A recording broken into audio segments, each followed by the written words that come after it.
Welcome to the Recovery Daily Podcast. I'm your host, Rachel Abassi. I'm a grateful recovering alcoholic and stroke survivor. And I'm looking at Boris right now, Boris the bulldog, and he is passed out and he's facing my direction, and all of his chunks are, it's like he has a pillow on his face because there's just so many wrinkles and chunks. He's so adorable. I'm sorry that you can't be here to see that, but it puts me in a happy mood. Oh, sorry, Boris. I just woke him up. Um, Today's topic is about seeking professional help. And it's interesting because I'm getting to the point where I've done enough of these episodes where there are repeated topics, but it's like going to a meeting every day. There's going to be repeated topics, and yet my perspective on them is different on any given day. So, this idea of seeking professional help is interesting as I'm on the backside of my husband being sick for about 10 days before he went to the urgent care, and it turns out that he has pneumonia now. And sorry, it's morning. And although, you seek professional help when you feel that you need professional help, sometimes we wait a little longer than we should, and that's what happened with me, gosh, with sobriety, but also with my stroke recovery as well. Um, I have to let things get really, really hard, really, really bad, really, really painful before I make a commitment to seek professional help. It reminds me of when I first went to detox. I mean, I talked about a couple days ago about doing the minimum, or it was yesterday. I can never keep the days straight. Oh, I'm so sorry. I'm yawning. That's a first, maybe. Um, and when I first got sober, I tried to just do it on my own. And then I tried to just go to meetings. And then I tried to just get a sponsor, but not call my sponsor, and so on and so forth, until I got to the point where I'm like, okay, I will go to a counselor, but if they bring up my drinking, I'm going to stop going. And that happened over and over again because I didn't think that drinking was my problem. I thought that the problem was even my thoughts of what the problem was evolved over time, but it certainly never was me. Either it was my ex-husband or it was somebody else in my life that was making my life miserable. But it was never me that was making my life miserable. That's what I thought, at least. And it's just fascinating to me how much I tried to do the the easy way, and nothing ever worked. And yet I found ways to blame others, to blame everything outside of myself for my lack of success or my pain. Um, when I went to detox for the first time, I blamed the doctors for making me feel so bad that I needed a walker. Like I did. I told them that whatever you guys are giving me is making me feel this way.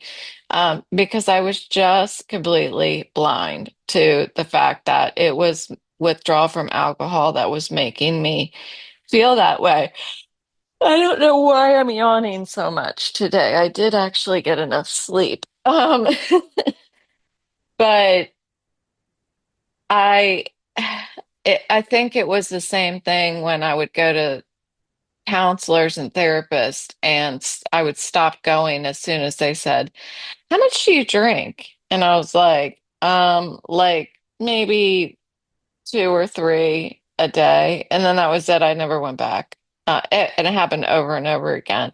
I was sabotaging my own recovery I was finding reasons why it was somebody else's fault except for mine.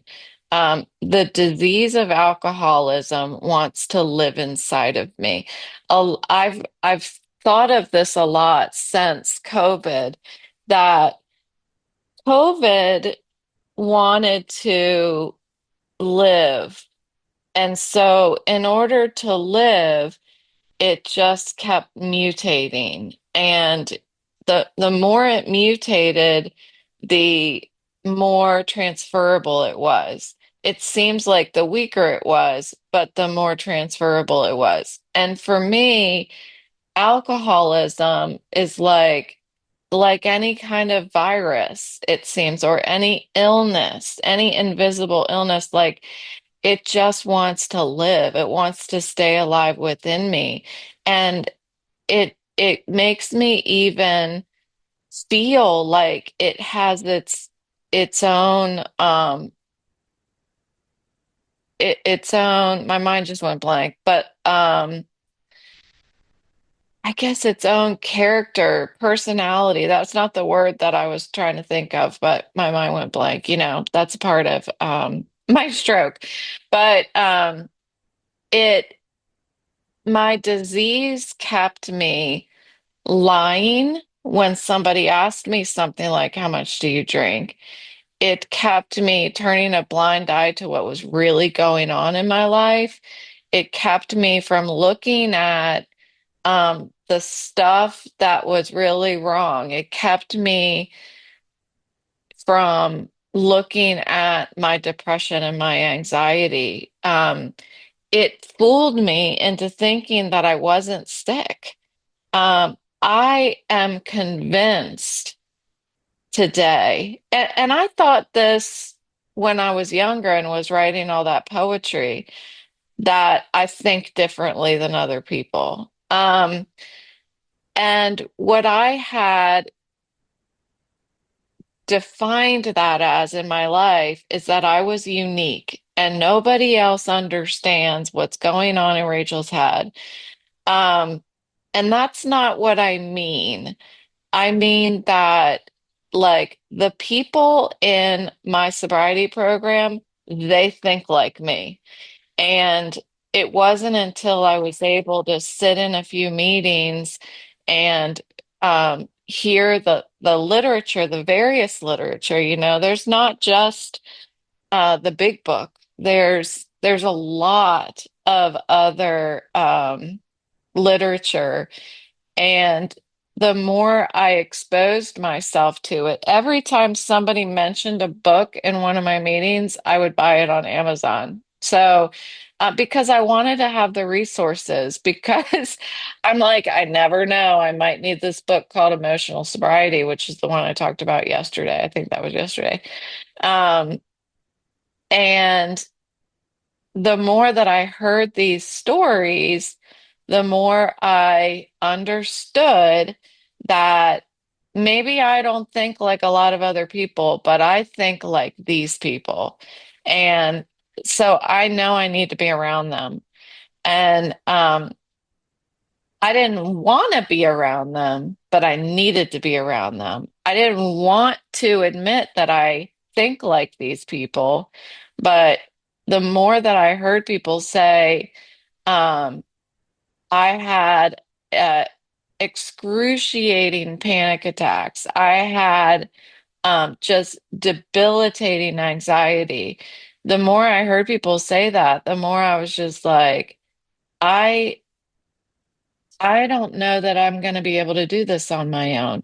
I heard someone say this morning, I was the problem, so I could not be the solution.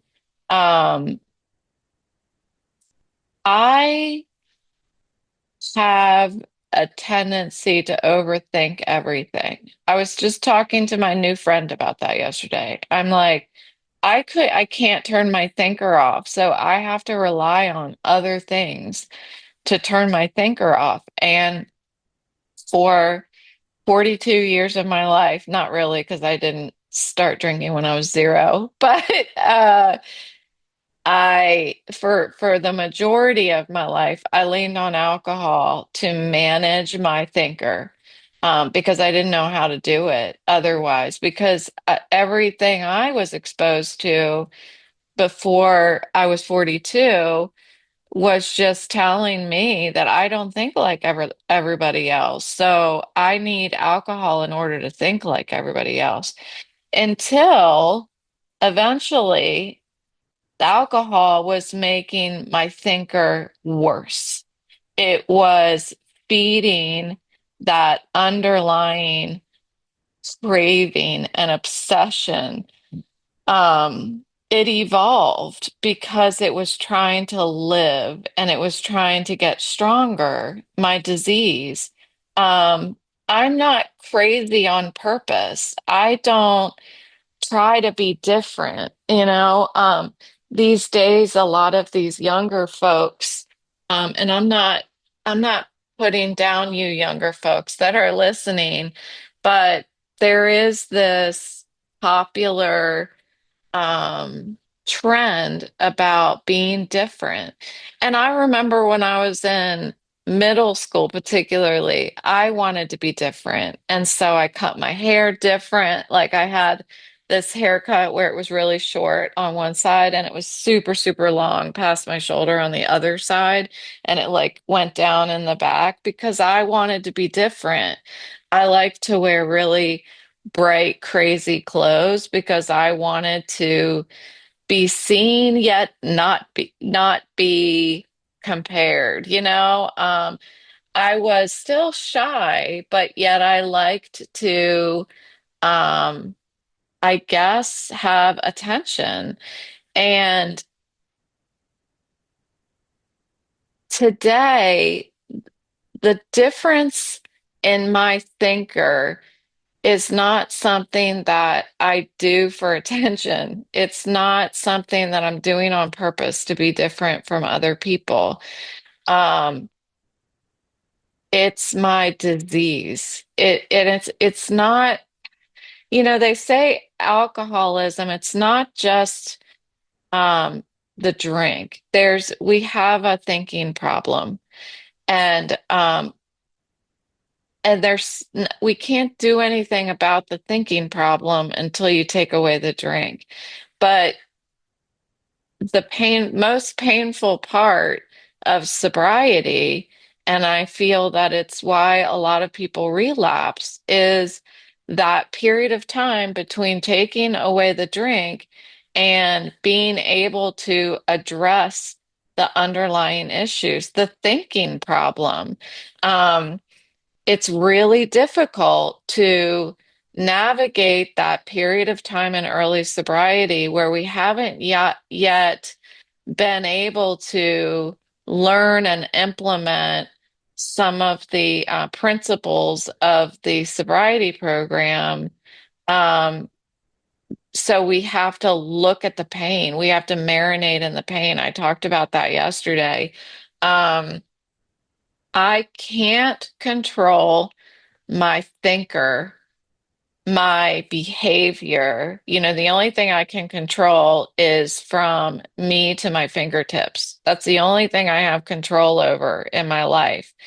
And I can't even control that unless I take away the alcohol, because the alcohol is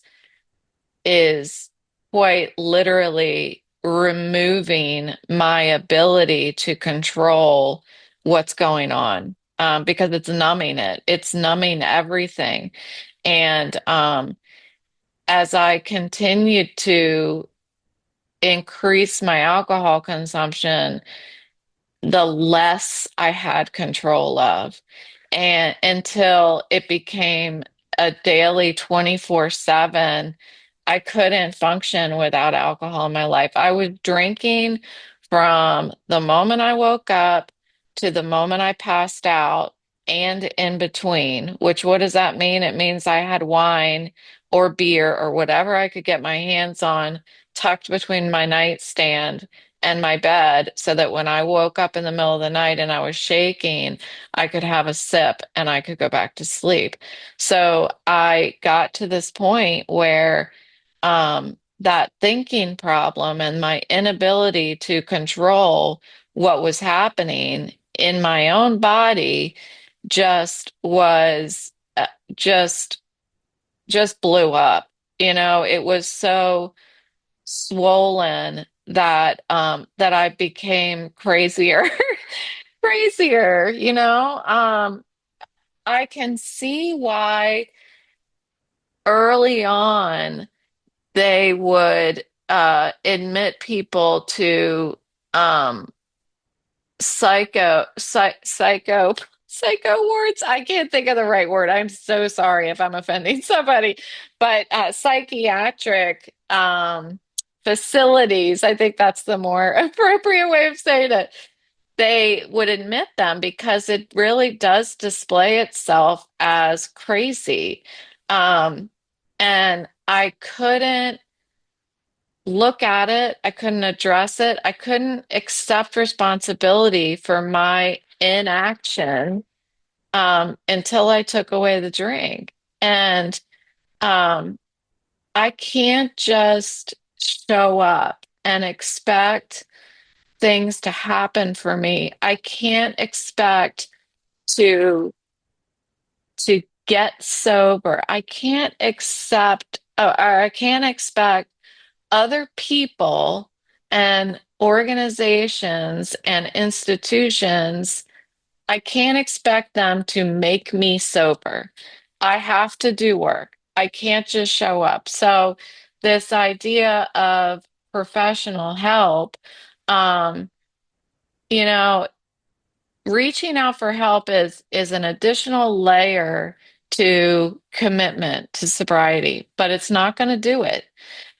There's people who are like, I've gone to a psychiatrist, I've gone to the doctor and gotten medication, I've gone to rehab, none of it's working. Um, my belief is that it's because you're just showing up. You're not doing the work.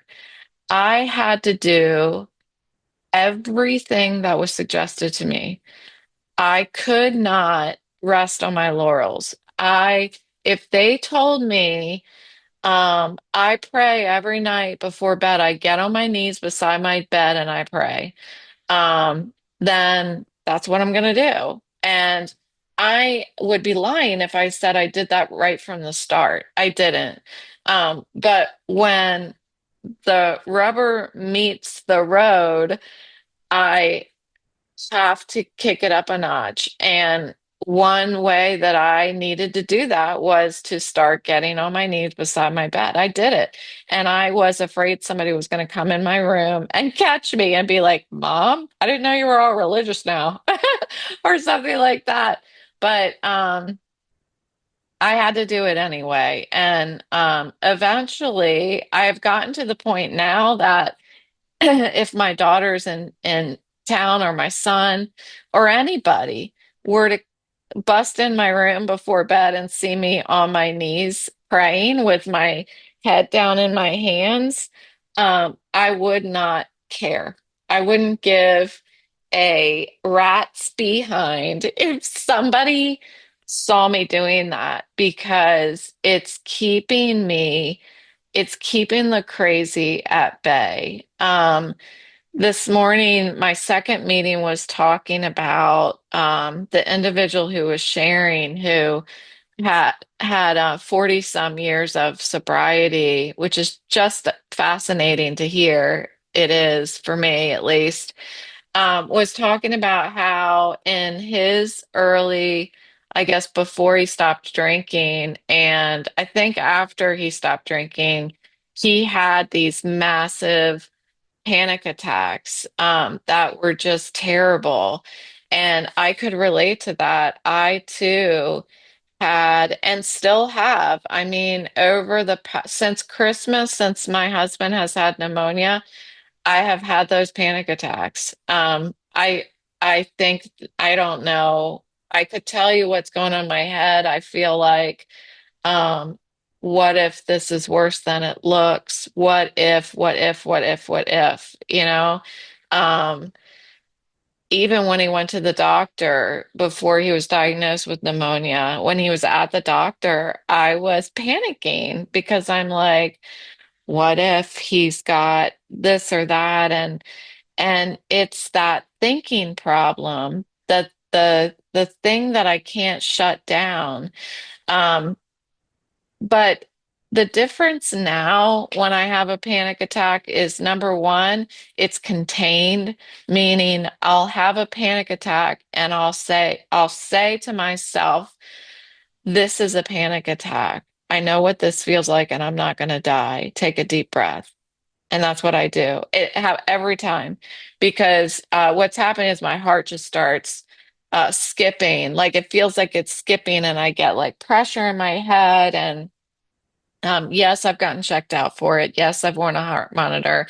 And yes, I'm getting ready to have a permanent heart monitor implanted. But they have not found AFib, but they are concerned that I might have it and I don't know it. So, my panic attacks, though, are not affiliated with AFib. They're completely independent of each other. And I thought that my panic attacks were a result of true health issues, like a depression and anxiety that can't be managed with medication or professional help. That's what I thought was wrong. But when I took away the drink and allowed myself to be helped, I found that the drinking was actually inhibiting me from addressing my anxiety and depression. My medication, it says it on the bottle, but I ignored it. It wasn't working to the best of its ability when I was still drinking. And today my medication works. And it's fascinating, really. I think part of the difference between what I was feeling like before and what I'm feeling like now. Autumn is looking at me. She's very intent on understanding what I'm saying. So that's why the computer keeps moving because she's trying to get in my face. You can see her if you're on video. Um, Hi. Hi. I'm almost done. I'm almost done. And she likes my coffee breath. This is gross. Um, But when I took away the drink, that medication started working. And when I started being honest, telling my doctors, look, this is really what's going on. I drink nonstop. Um, they can't help me unless I'm going to be honest with them. Um, Unless I'm telling people that I wake up in the middle of the night shaking, so I have wine tucked between my dresser, my nightstand, and my bed so that I can reduce my shakes and go back to sleep. Unless I tell somebody something like that, they can't help me. Um, and when I went to detox, they gave me what I needed in order to get through that period of withdraw without causing, without my thinker lying to my body and causing it distress that could actually have severe results, you know? Um, so I heard this morning there's a part of me that wants to take over the part of me that wants to be healthy. And that part of me is my disease. That part of me is more than my alcoholism, though. It is my invisible illnesses. It is my anxiety, depression, eating disorder, all of that crap that I was trying to drink over. Um, that stuff wants to take over the part of me that wants to be serene, joyful, and be healthy. And the best thing that I can do to keep that evil part of me, I always talk about I've got Rachel in a red outfit on one of my shoulders, and on the other shoulder she's got a halo. Those are my two parts. And the only way that I can put that lady in red to sleep is to show up to my meetings and to do everything that was suggested to me in the beginning and is still suggested to me as I expose myself to other people's experiences, taking all of that and implementing it in my life. And I can keep that lady in red asleep. And again, it's that lady in red. That is also that voice in my head that lies to me and tells me what I need to do, and it's wrong. It is my disease. And my invisible illnesses. So reaching out for help is a greater commitment to wanting to get better, but it's not just the reaching out that is going to save you. It's not, sobriety can't happen to you. That is my honest belief. Sobriety has to be cultivated within you. And the reason why people say, I would never want to have to do the first year again is because it's hard. It's hard to be in that gap space between taking away the drink and actually having those seeds that have been planted grow. And you've got a nice foundational garden of sobriety within you. It takes time and it takes lots of weeding. Oh my gosh, lots of weeding in order to just get to the blooms and allow them to be sturdy. So, thank you so much for showing up for me today. Thanks for showing up for yourself. I'm super excited. Our followers are growing and our community is growing, and I couldn't be more grateful to have this as a resource as I am in dual recovery for alcoholism and my stroke. It is what um, keeps that part of me that wants to be healthy. It keeps it strong, and so I'll talk to you again tomorrow.